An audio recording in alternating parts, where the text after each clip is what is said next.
좋은 아침입니다. 오늘 하나님께서 우리에게 좋은 날 주셨습니다. 하나님께서 주신 이 날 잘 살아보고 또 말씀 가운데 승리하는 우리 모두가 되기를 축복합니다. 오늘 함께 나눌 말씀은 열왕기하 20장 12절에서 15절입니다. 그때 발라단의 아들 바벨론의 왕 브로닥 발라단이 히스기야가 병들었다 함을 듣고 편지와 예물을 그에게 보낸지라. 히스기야가 사자들의 말을 듣고 자기 보물고의 금은과 향품과 보배로운 기름과 그의 군기고와 창고의 모든 것을 다 사자에게 보였는데 왕궁과 그의 나라 안에서 있는 모든 것 중에서 히스기야가 그에게 보이지 아니한 것이 없더라. 선지자 이사야가 히스기야 왕에게 나와 그에게 이르되 이 사람들이 무슨 말을 하였으며 어디서부터 왕에게 왔나이까?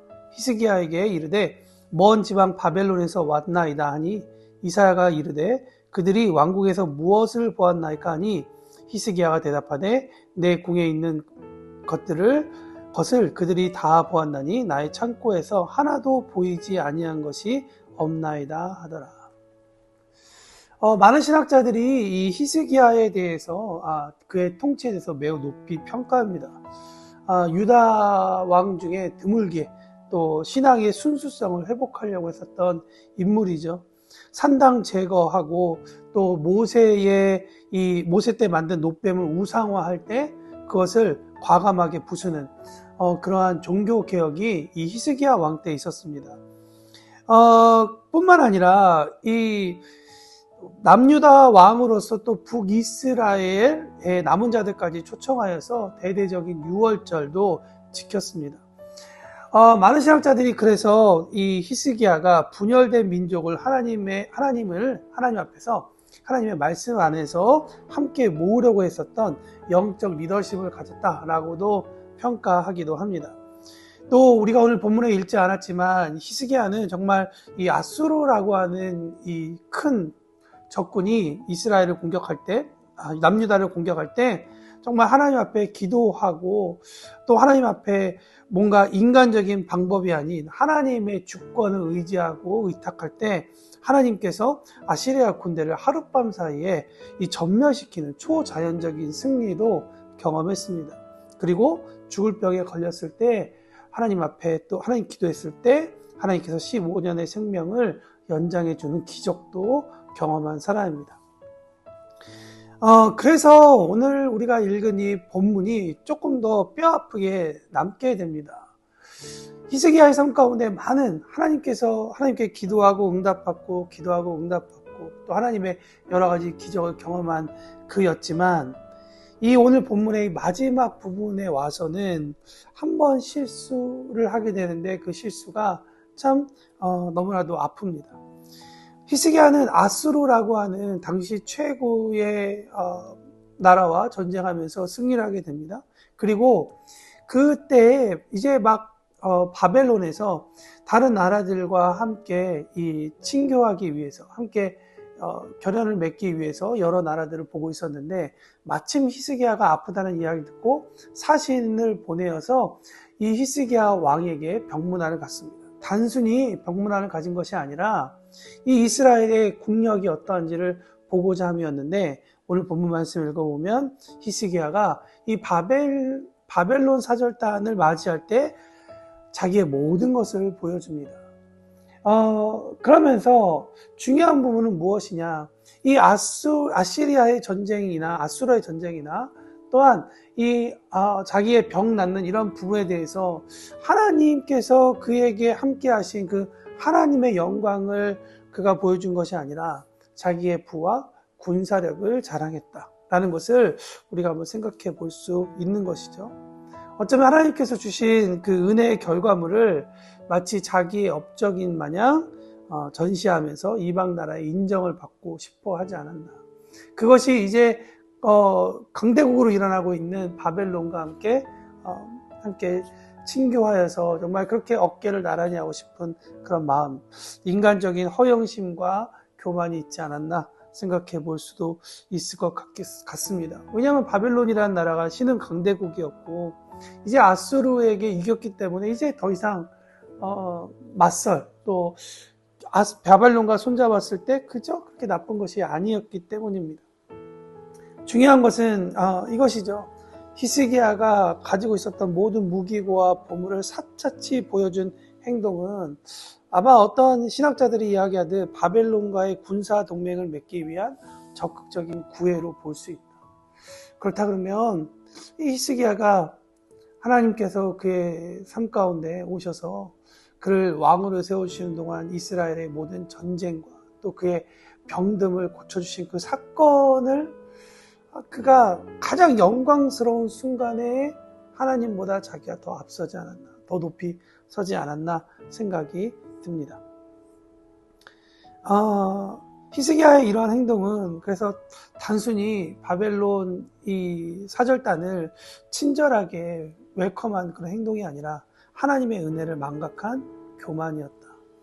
하나님보다 세상을 더 의지하렸던 불신앙의 모습이었다라고도 이야기할 수 있을 것 같습니다. 여러분, 유명한 설교가이죠. 또 스펄전이 이 부분에 대해서 이렇게 이야기하기도 합니다. 그는 무서운 질병과 군사적 위기보다 모든 것이 잘 풀리고 부유해진 번영의 때가 히스기야에게는 가장 치명적인 유혹이었다. 히스기야가 이 번영을 주체하지 못한 채 넘어진 인간의 한계의 모습을 보여주고 있다라고 이야기하는데 참 너무나도 안타까운 그런 모습이 있지 않나 생각해 봅니다. 사랑하는 성도 여러분, 가장 높이 세워진 순간 사단이 우리를 시험한다라고 하는 그 사실은 우리가 사복음서를 통해 예수님이 특별히 이제 예수님이 사역을 시작하기 전에 광야에서 사단에게 시험을 받았을 때의 모습을 우리가 기억하면 좋을 것 같습니다. 사단이 하나님의 영광을 드러내고 하나님께서 일하시려고 하는 그 자리에 가만히 두지 않죠. 오히려 우리의 연약함, 우리의 그러한 우리 안에 숨어있는 조그만 욕심들을 다 들추어내어서 우리가 영광 받도록 좀 그런 일들을 우리에게 부추기지 않나 생각을 해봅니다. 여러분, 이것을 이길 수 있는 유일한 방법은 예수님께서 이미 우리에게 몸소 보이셨습니다. 그것은 기록된 말씀으로 이겨내는 것입니다. 때로는 우리가 하나님께서 우리를 높은 곳에 비춰주실 때가 있습니다. 세워주실 때 있고 영광을 받게 할, 박수를 받게 할 때가 있습니다. 그럴 때 우리는 어떤 삶을 살아야 됩니까? 우리가 이 과정 가운데 필요한 것은 무엇이냐? 우리가 영광받는 자리에서 우리를 영광받는 자리로 세워준 그 자리까지 인도하신 그 우리를 세우신 하나님을 높여드리는 모습이 필요하지 않나 생각합니다. 아침에 우리 교우들과 같이 이 말씀을 말씀을 나누고 함께 기도하면서 제 마음 가운데 한 가지 회개의 마음이 생겼습니다. 그것은 뭐냐면 아시다시피 제가 남미에서 신앙생활을 했기 때문에 뭔가 이탈리아에서 조금 더 적응이 잘 되겠다, 잘 최적화되어 있다라고 하는 그 부분에 대해서 제가 마음 가운데 나는 이탈리아에 좀 잘 적응하도록 나는 이렇게 다 준비가 된 사람이지, 준비된 나를 하나님께서 불러주셨지라고 하는 그런 마음이 있었습니다. 여러분, 근데 이 마음 가운데 한 가지 부족했던 마음이 무엇이냐면 그렇게 저를 인도하신 하나님에 대한 마음이 처음보다 조금 더 색깔이 옅어지는 모습을 오늘 기도하는 모습을 통해 과정 가운데 다시 한번 더 생각하게 되었습니다. 이 말씀이 오늘 저에게는 큰 도전이 된 것 같습니다. 여러분에게는 어떻습니까?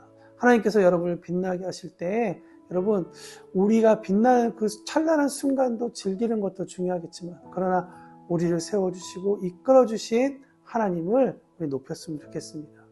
비록 우리가 빛나는 자리가 아니라 할지라도 사단이 우리를 하나님과의 관계 가운데에서 끊고 하나님보다 다른 것들을 의지하게 하려고 하는 그 유혹의 순간에 우리가 오늘 말씀을 기억해야 할 필요가 있을 것 같습니다. 강할 때도 하나님께서 우리를 지켜주시고 약할 때도 하나님께서 우리를 인도하십니다. 그 인도하신 하나님을 우리가 신뢰하고 나갈 때 우리의 삶에 강하고 약하고 부유하고 가난함은 그렇게 큰 의미가 아닐 것입니다. 왜냐하면 우리는 모든 순간에 하나님을 경험할 수 있는 사람이기 때문입니다. 그러므로 히스기야와 같이 좋은 시작이 있었다면 이제 좋은 마무리도 필요합니다. 사랑하는 성도 여러분, 오늘 말씀을 통해 다시 한번 생각해보고 하나님께서 우리에게 허락하신 이 하루 정말 하나님의 은혜 가운데 살아내는 우리 모두가 되기를 예수님의 이름으로 축원합니다. 오늘 응원합니다.